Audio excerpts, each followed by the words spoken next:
네, 안녕하세요. 1월 12일 금요일 짱목과 말씀 수다 시간입니다. 마침내 예레미야 애가 묵상 나누기 너무 힘들었던 예레미야 애가 또 마음을 너무 고통스럽게 했던 예레미야 애가 끝나고 이제 다니엘이 시작이 됩니다. 그래서 오늘 다니엘 1장 1절부터 9절의 말씀까지를 보도록 하겠습니다. 하나님 말씀을 보시겠습니다. 다니엘 1장. 유다 왕 여호야김이 다스린 지 3년이 되는 해에 바벨론 왕 느부갓네살이 예루살렘에 이르러 성을 에워쌌더니 주께서 유다 왕 여호야김과 하나님의 정그릇 얼마를 그의 손에 넘기심에 그가 그것을 가지고 신할 땅 자기 신들의 신전에 가져다가 그 신들의 보물창고에 두었더라. 왕이 황관장 아스부나스에게 말하여 이스라엘 자손 중에서 왕족과 귀족 몇 사람 곧 흠이 없고 용모가 아름다우며 모든 지혜를 통찰하며 지식에 통달하며 학문에 익숙하여 왕궁에 설만한 소년을 데려오게 하였고 그들에게 갈대아 사람의 학문과 언어를 가르치게 하였고 또 왕이 지정하여 그들에게 왕의 음식과 그가 마시는 포도주에서 날마다 쓸 것을 주어 3년을 기르게 하였으니 그 후에 그들은 왕 앞에 서게 될 것이더라. 그들 가운데는 유다 자손 곧 다니엘과 하나냐와 미사엘과 아사랴가 있었더니 황관장이 그들의 이름을 고쳐 다니엘은 벨드사살이라 하고 하나냐는 사드락이라 하고 미사엘은 메삭이라 하고 아사랴는 아벳느고라 하였더라.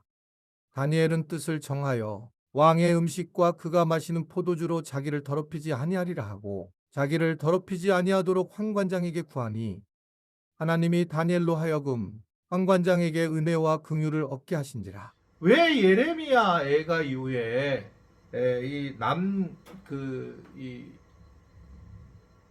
다니엘서가 들어왔을까? 결국은 남유다가 바벨론의 포로가 된 이후에 바벨론은 어떤 방식을 썼냐면 그 나라에서 학식이 있고 똑똑하고 종교 지도자들 이런 사람들을 다 자기 나라로 포로로 끌고 가서 이제 그곳에서 자유를 주면서 그들을 갖다가 회유하기도 하고 또 지식층을 데리고 왔기 때문에 반란을 막는 역할을 하게 되었던 상황이었습니다.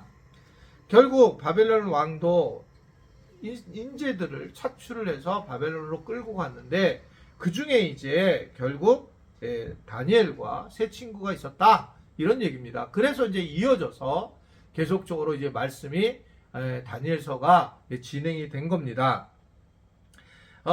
그 중에 이제 그들은 사실은 바벨론에 가서 그들의 학문과 언어를 갖다 배우게 되었는데 그 이유는 아주 가장 강력한 이유 중 하나는 남유다를 흡수 통일을 하려고 했던 거죠. 마치 일본이 우리나라를 갖다가 일본어를 가르치고 황국 숭배를 하게 하는 그런 모습하고 거의 이제 똑같은 모습으로 나타난 부분입니다. 그래서 그들을 그런 모습이 하려고 했을 때에 하나님은 오히려 이러한 포로에 잡혔던 사람들을 통해서 하나님의 백성의 정체성을 회복하는 모습을 보이는 게 다니엘서다 이렇게 생각할 수 있습니다. 오히려 도리어 그 하나님의 땅이 아닌 것 같은 바벨론의 땅에서 하나님의 어떤 땅이 세워지는 하나님의 나라가 세워지는 아주 묘한 구조로 이루어지고 있다라고 하는 것을 우리가 생각할 수가 있습니다. 하나님은 결국 이 어려울 때의 시대마다 기회가 있을 때에 거기에 맞는 사람들을 세웠던 것들을 우리는 보여지게 있어요. 그래서 세 친구는 이름도 이제 나중에 알게 되지만 어떻든 다니엘과 함께 있었던 사람들이 그들이 세워졌다는 겁니다.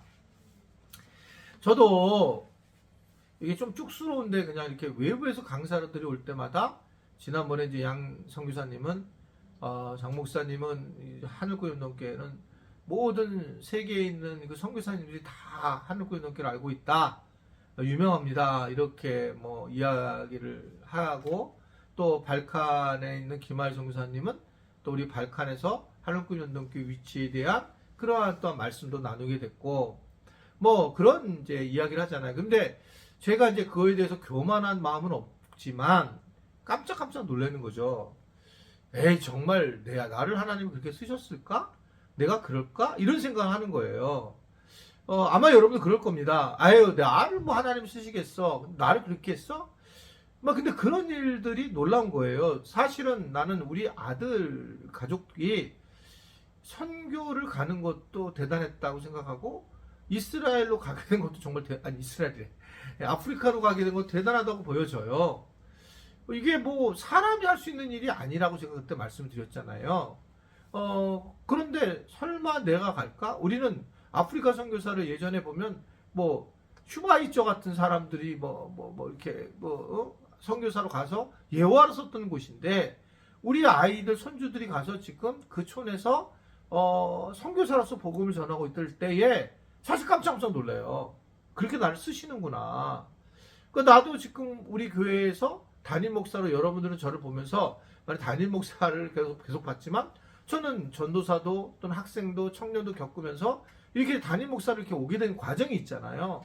그 과정 중에 하나님이 나를 쓰시는 것에 대해서 저는 아직도 신뢰를 잘 못해요.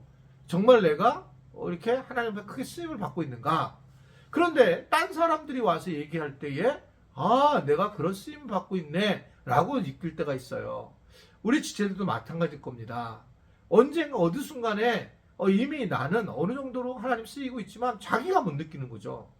자기 스스로 느끼지 못해요. 내가 이런 얘기하면 다른 분들이 저한테 목사님 유명해요 이렇게 얘기를 안 할 수도 있어요. 근데 어떤 그렇게 얘기하는 분도 계시는 거죠. 나는 근데 전혀 유명하지 않다고 생각하거든요. 그냥 제가 하는 것은 페북에서 이 목회자 후배들한테 우리 교회를 소개하고 사역을 소개하면서 어떻게 목회하고 있다. 이것을 좀 뭔가 보여줘야 된다, 누군가가. 그래서 이제 제가 그 일을 하고 있고, 그것 때문에 많은 사람들에게 알려져 있는 부분이 있지만, 실제로 내가 그러면 무슨 영향력이 있느냐라고 생각하면, 그렇지 않은데, 그렇게 생각하는 경우가 많다는 거죠. 다니엘은 어떻든 간에 그곳에 끌려가서 하나님 앞에 이제 쓰임을 받는데, 포로의 신분임에도 특혜를 받죠. 그리고 바벨론 왕이 먹는 음식을 먹게 되는데, 근데 유명한 얘기를 하는 거죠. 자기가 뜻을 정했기 때문에 왕의 음식과 포도주로 자기를 더럽히지 않겠다. 여기서 포인트는 음식 종류가 아니라 뜻을 정한 것, 그가 유대인으로서 뜻을 정한 모습에 대한 것들이 강조되는 그런 부분입니다. 율법에 어긋난 음식을 먹지 않겠다. 즉 하나님만을 바라보고 하나님 말씀대로 살아가겠다라고 그는 하나님의 백성임을 분명하게 얘기하면서 거기서 이제 하나님의 나라를 만들어 나가는, 오히려 이방 나라에서 세워져 나가는 그런 모습을 보입니다. 하나님의 주권을 인정하죠. 그리고 자기가 하나님의 백성인 것을 고백하는 거죠. 그리고 하나님의 나라를 위해서 뜻에 맞지 않는 것을 먹지 않겠다라고 선언하면서 하나님 나라를 세워 나가는 그런 놀라운 다니엘의 모습을 우리는 보게 됩니다. 결국 산의 진미가 있어서 세상의 것들을 추구할 수 있고 세상 방식으로 나갈 수 있을지 모르겠지만 그는 자신을 더럽히지 않겠고 하나님의 나라를 지키는 것에 목적을 두고 살아가는 그런 모습들을 보이고 있습니다. 세상의 인정이 아닌 하나님의 나라를 뜻을 두는 사람. 직장에 가서도 이제 하나님 나라를 생각하면 돼요. 내가 하나님을 주권을 인정하는가? 그럼 내가 하나님의 백성임을 내가 선언하고 살아갈 수 있고, 그러다 보면 내가 직장이라는 세상 틀이지만 거기서 하나님 나라를 세워가는 생활선교사 같다. 이게 이제 다 연결되는 그런 내용이죠. 기가 막히죠? 예. 그래서 이제 미션 킹덤 처치 세미나가 굉장히 좋다 이런 얘기를 하는 것입니다. 네, 저는 어떻든 굉장한 그 인사이트를 경험하고 신학적 관이 잘 잡혀서 너무 행복한 그런 마음을 가지고 있습니다. 자, 감사하고 다음 주일날 다시 뵙겠습니다. 기도하겠습니다. 하나님 아버지, 오늘도 우리에게 하나님의 뜻을 잘 알게 하심을 감사합니다. 말씀에 따라서 반응하게 하시고 하나님의 나라를 위해서 우리도 섬기며 나갈 수 있는 우리 모두가 되도록 도와 주옵소서. 예수님의 이름으로 기도드리옵나이다. 아멘.